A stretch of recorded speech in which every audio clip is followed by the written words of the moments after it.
नमस्कार मित्रमैत्रिणींनो, श्री स्वामी समर्थ, जय जय स्वामी समर्थ.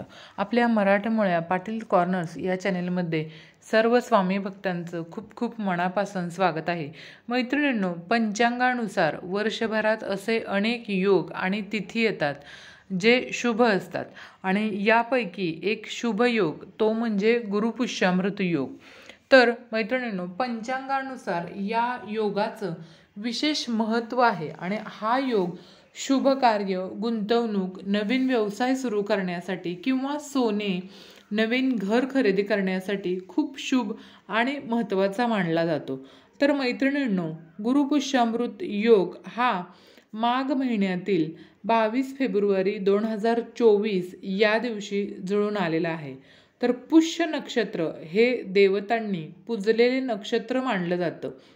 चला तर मग आपण जाणून घेऊयात की या दिवशी खरेदीचं महत्त्व काय आहे आणि उपाय, कोणत्या सेवा तुम्ही या दिवशी करायला हव्यात की ज्यामुळे तुमच्या घरामध्ये अखंड लक्ष्मीचा वास राहील आणि त्याचबरोबर तुम्ही ज्या काही वस्तू खरेदी करणार आहात किंवा कोणती वस्तू तुम्ही या दिवशी खरेदी करावी या संदर्भात सर्व माहिती आजच्या व्हिडिओमध्ये मी तुम्हाला सांगणार आहे. व्हिडिओ आवडला तर चॅनलला लाईक आणि सबस्क्राईब करा आणि तुमच्या मित्रमैत्रिणींना सुद्धा हा व्हिडिओ नक्की शेअर करा. चला तर मग व्हिडिओला सुरुवात करूया. मैत्रिणींनो, आता जसं की मी तुम्हाला सांगितलं की गुरुपुष्यामृत योग 22 फेब्रुवारी 2024 या दिवशी 6:48 सुरू होणार आहे. तो दुपारी 4:43 असणार आहे. तर या काळामध्ये तुम्हाला हव्या त्या गोष्टी खरेदी करू शकतात. तर मग यामध्ये कोणत्या प्रमुख गोष्टी तुम्हाला घ्यायच्या आहेत ते या ठिकाणी सर्वप्रथम पाहूयात. 7 प्रमुख योगांपैकी एक म्हणजे गुरुपुष्यामृत योग.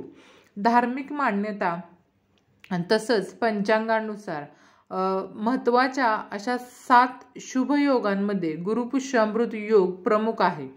तर हा योग गुरुपुष्य योग, गुरुपुष्य नक्षत्र योग आणि गुरुपुष्यामृत योग आणि गुरुपुष्य अमृत योग या नावाने ओळखला जातो.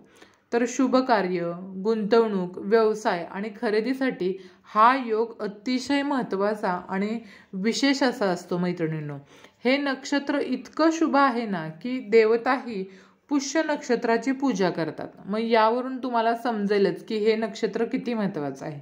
या योगामध्ये आपण जर गुंतवणूक किंवा खरेदी केली तर ती अनेक पटीने त्याचा लाभ आपल्याला होतो. मग या खरेदीमध्ये तुम्ही नवीन घर खरेदी करू शकता. तुम्हाला जर नवीन गाडी घ्यायची असेल, वाहन घ्यायचं असेल एखादं, तर ते वाहन सुद्धा तुम्ही या दिवशी गाडी खरेदी करू शकता. त्याचबरोबर मैत्रिणींनो, तुम्हाला एखादा व्यवसाय सुरुवात करायची असेल नवीन व्यवसायाला, तर हा व्यवसायाला सुद्धा तुम्ही या दिवशी सुरुवात करू शकता. फक्त या दिवशी तुम्ही लग्न करू शकत नाही. या नक्षत्रावरती लग्न करणं योग्य नसतं, म्हणून या नक्षत्रावरती लग्न फक्त करता येत नाही. बाकी तुम्ही खरेदी वगैरे या सगळ्या गोष्टी या दिवशी करू शकता.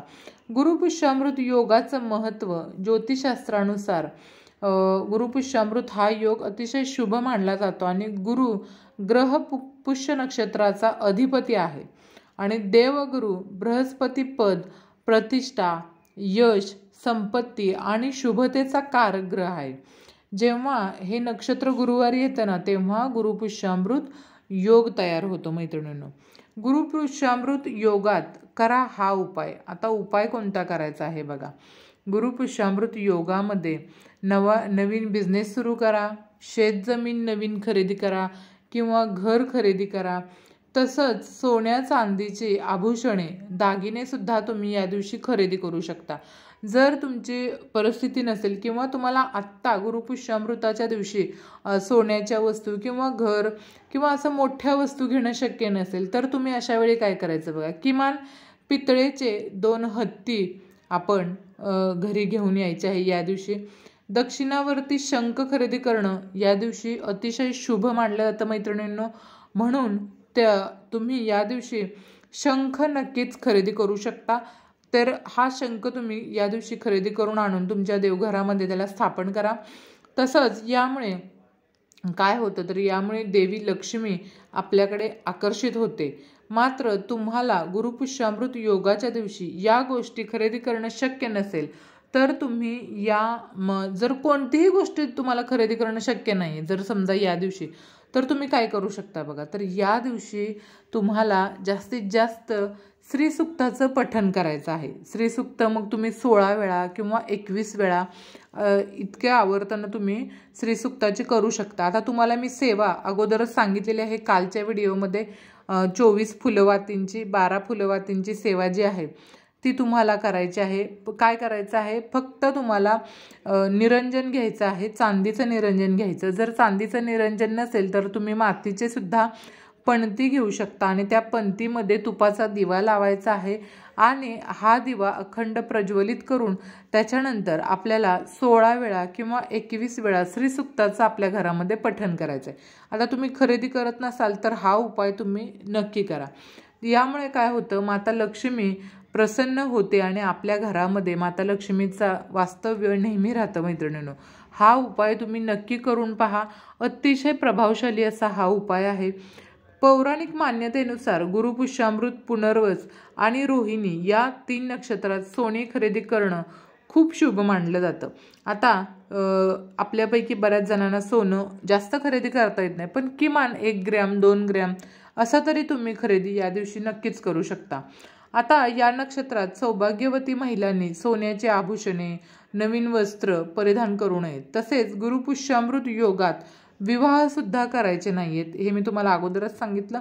त्याच्यानंतर पुष्य नक्षत्राला ब्रह्माचा शाप मिळाला होता, त्यामुळे या नक्षत्रात केलेला विवाह यशस्वी होत नाही अशी मान्यता आहे. म्हणून या दिवशी विवाह करत नाहीत किंवा करू नये.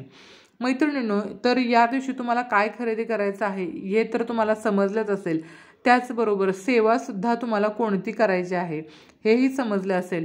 आता अजून एक गोष्ट ती तुम्हाला करायची आहे, ती म्हणजे या दिवशी तुम्ही तुमच्या उंबरठ्यावरती थोडासा कापूर जाळायचा आहे. एका पंतीमध्ये घेऊन, भीमसेन कापूर असेल तुमच्याकडे तर तो भीमसेन कापूर घ्यायचा आणि त्याच्यामध्ये आपल्या माता लक्ष्मीला प्रिय अशा लवंगा 5 लवंग तुम्ही या भीमसेन कापूरमध्ये टाकायच्या आणि त्या आपल्या उंबरठ्यावरती जाळायच्या. यामुळे काय होतं बघा, यामुळे आपल्या घरातील नकारात्मक जी शक्ती आहे ती बाहेर निघून जाते आणि घरामध्ये सकारात्मक शक्तीचा प्रवेश होतो आणि माता लक्ष्मीचा सुद्धा आपल्या घरामध्ये नेहमी वास्तव्य राहतं. तसंच माता लक्ष्मी जर आपल्या घरात नेहमी राहिली तर आपल्याला कोणत्याही आर्थिक समस्यांना तोंड द्यावं लागत नाही. म्हणून हा उपाय या दिवशीच तुम्हाला नक्की करायचा आहे. तर आजची झालेली माहिती तुम्हाला आवडली असेल अशी अपेक्षा करते आणि जर आवडली असेल तर चॅनेलला लाईक आणि सबस्क्राईब नक्की करा आणि बेल बटनही प्रेस करा, म्हणजे तुम्हाला असेच नवनवीन माहितीपूर्ण व्हिडिओ पाहण्यास मदत होईल. धन्यवाद. श्री स्वामी समर्थ. जय जय स्वामी समर्थ.